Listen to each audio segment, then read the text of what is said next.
Nancie's got a brand new girl. She likes to play with sugar till it makes sweet pearls.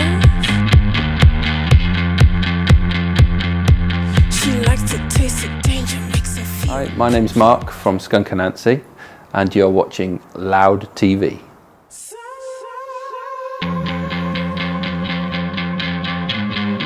No, I wouldn't say it's the opposite. I would say that it's an extension of an extension.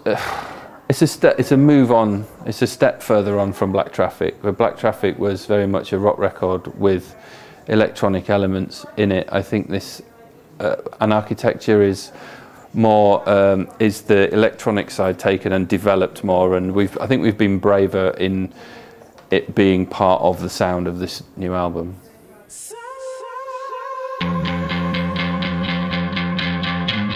What we did was I played the songs as always, and then we would program some parts, and some parts became more electronic than others, and some were a mixture of the two, and then other parts were just acoustic drums. So, but you know, things like that, they don't bother me. I'm not worried that SKUNK ANANSIE has used electronic sounds. You know, very often we used my drum sounds, and we would sample them and manipulate them in the computer and turn it into an electronic sounding sound. So it's all kind of us, really.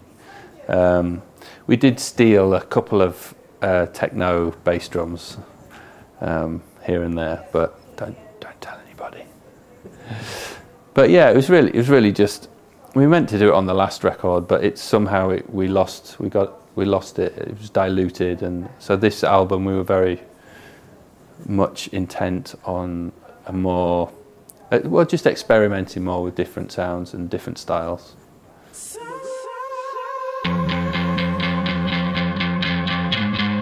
Yeah, I think it's a very groovy record. It's a very groove-based album, and that was the most important thing, because it's not. I think for a drummer, the most important thing is being a solid foundation and playing for the song. You have to do what's best for the song as a drummer in a rock band or a pop band, or you know, we leave all the fancy stuff for the prog bands, you know. So, but certainly for me, my thought process is always, okay, I have to play less because there's a vocal there, or there's a very important guitar hook there, or there's a very important bass part there. If there is a space that nobody's doing something on, then yes, I'll put a fill there. But I think this album, more than any other, I was very aware of every fill and every cymbal, and yeah, it was probably there was no overplaying on this record. Lyrically, it's very dark, and that obviously, if the lyrics were written first, then obviously that would dictate almost, or not dictate, but certainly flavour the songs. But a lot of the lyrics were written last, so they didn't really have chance in a lot of cases to influence the music. But one of those cases where it did was Death to the Lovers. That was a lyric that we had very early, that Skin had very early. So that was always going to be a dark kind of moody song. But yeah, I mean, we just wanted to write an album that was a step on from Black Traffic, and a definite move forward, and a definite step in a different direction. Otherwise, you know, you just end up stagnating, I think, as a band. It's an album, more sadness and anger, I think, than hate. Hate's a very strong word. Skin likes to use it quite a lot. But we always said in the past, in the 90s, we always said we don't write love songs, we write hate songs, you know, and I think that's still probably true to a certain extent. But yeah, Skin had a tough year personally, and I think a lot of that came out in the songs.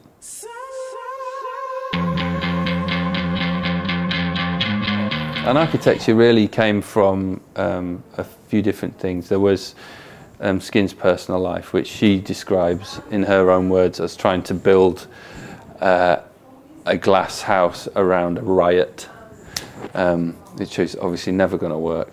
And then for me personally, it was more about trying to build a record, trying to build something new without any plans around a chaotic bunch of people with crazy lives, and you know, and our crazy kind of chemistry that we have when we're all together. You know, it's very easy for days and days to go by without getting any work done. But thankfully we had a producer called Tom Dalgetty who produced Royal Blood and Band of Skulls and Killing Joke, and he was very good at pulling it all together. You know, he was very good at harnessing the craziness and getting us to, well, producing the record, getting the record out of us.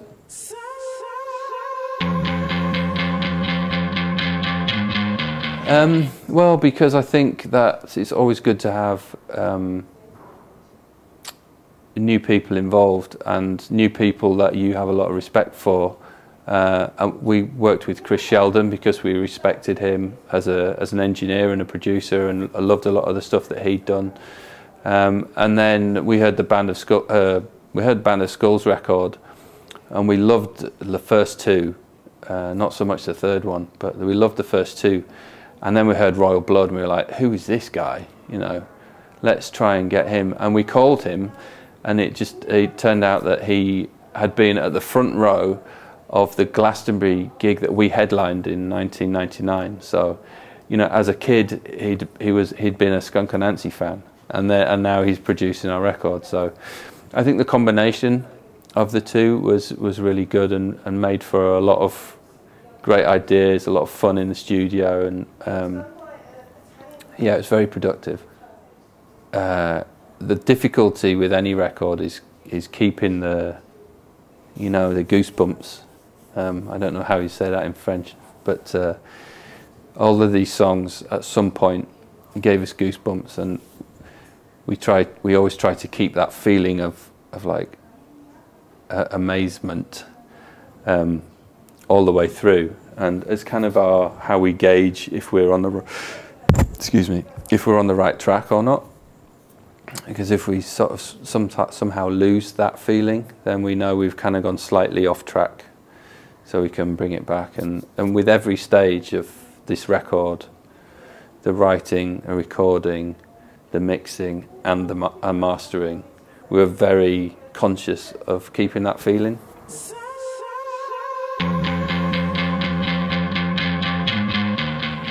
With every album, it's leaving my ego outside the studio, because it's very easy to go, well, why do I have to do that? That's not me, or that I wouldn't do that, or, you know, I'm not going to get the praise, or this, that and the other, you know. Whereas I think all of that stuff just gets in the way of writing good music and performing well in the studio. So as soon as you leave your ego out of the studio, you're opening, and I'm talking about everybody in the band does this.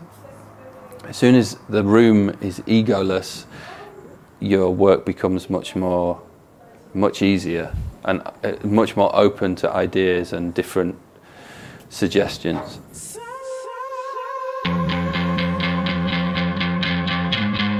Lots of, well, a festival season.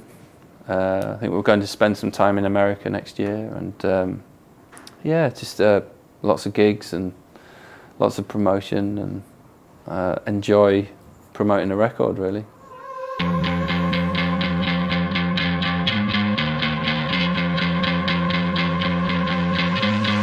Stacy's got a brand new girl. She likes to play with sugar till it makes sweet pearl.